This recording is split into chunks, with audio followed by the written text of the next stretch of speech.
Sebagai mahasiswa manajemen haji dan umroh, kita tidak hanya belajar tentang teori ibadah, tetapi juga mempersiapkan diri untuk menjadi pembimbing yang mampu memahami keragaman jamaah, baik dari sisi budaya, karakter, maupun cara berkomunikasi.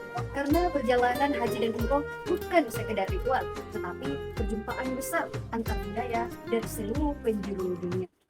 Assalamualaikum warahmatullahi wabarakatuh. Perkenalkan, saya Nurul Huda dengan NIM 50800125024 dari kelas 1 MHUK. Pada kesempatan ini, saya akan menjelaskan materi tentang komunikasi lintas budaya bagi pembimbing haji dan umroh. Jadi alasan saya memilih tema ini adalah karena komunikasi lintas budaya merupakan fondasi utama dalam dunia pelayanan haji dan umroh. Setiap musim haji mempertemukan jutaan orang dengan latar, bahasa, dan kebiasaan yang berbeda-beda. Sementara pembimbing memiliki tanggung jawab memastikan jamaah tetap paham, tenang, dan terarah. Tema ini penting karena tanpa kemampuan dan pemahaman perbedaan budaya, tugas pembimbing bisa terhambat dan pelayanan kepada jamaah tidak berjalan dengan optimal. Ada beberapa kemampuan penting yang harus dimiliki pembimbing. Yang pertama, sensitivitas budaya, yaitu kepekaan terhadap cara bicara dan cara memahami informasi dari setiap jamaah. Karena tidak semua jamaah mudah bertanya, sehingga pembimbing harus mampu memberikan penjelasan yang jelas dan tidak terbengong.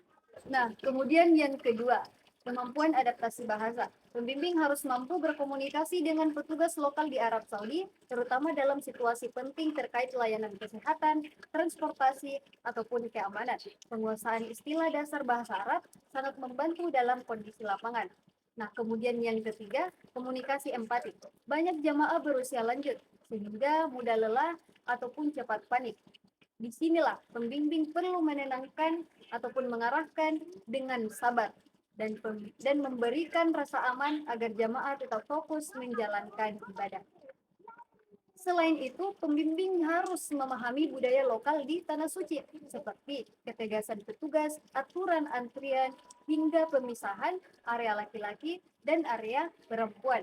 Pemahaman ini mencegah kesalahpahaman dan membantu menjaga ketertiban jamaah. Komunikasi lintas budaya juga mencakup kemampuan menyelesaikan konflik. Kesalahpahaman antar jamaah atau dengan pihak luar bisa terjadi kapan saja.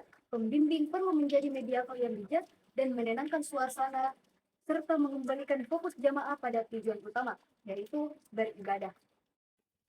Pada akhirnya, kemampuan komunikasi lintas budaya bukan hanya sekedar teori, tetapi keterampilan yang langsung menentukan keberhasilan perjalanan ibadah.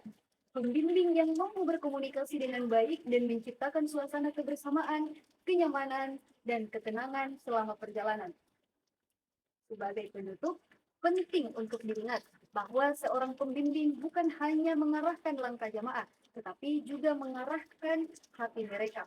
Ketika komunikasi dijalankan dengan pemahaman budaya dan ketulusan, ibadah haji dan umroh menjadi pengalaman spiritual yang jauh lebih mendalam bagi semua jamaah.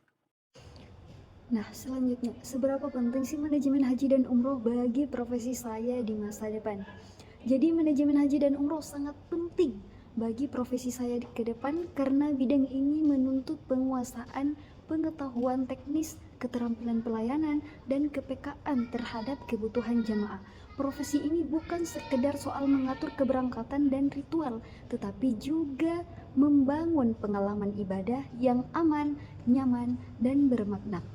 Dengan memahami manajemen haji dan umroh secara menyeluruh, saya dapat menjalankan peran sebagai pembimbing yang profesional hingga mampu beradaptasi di lapangan dan mampu menghadapi dinamika yang terjadi, baik itu dari lingkungan jamaah itu sendiri maupun dari lingkungan Arab Saudi.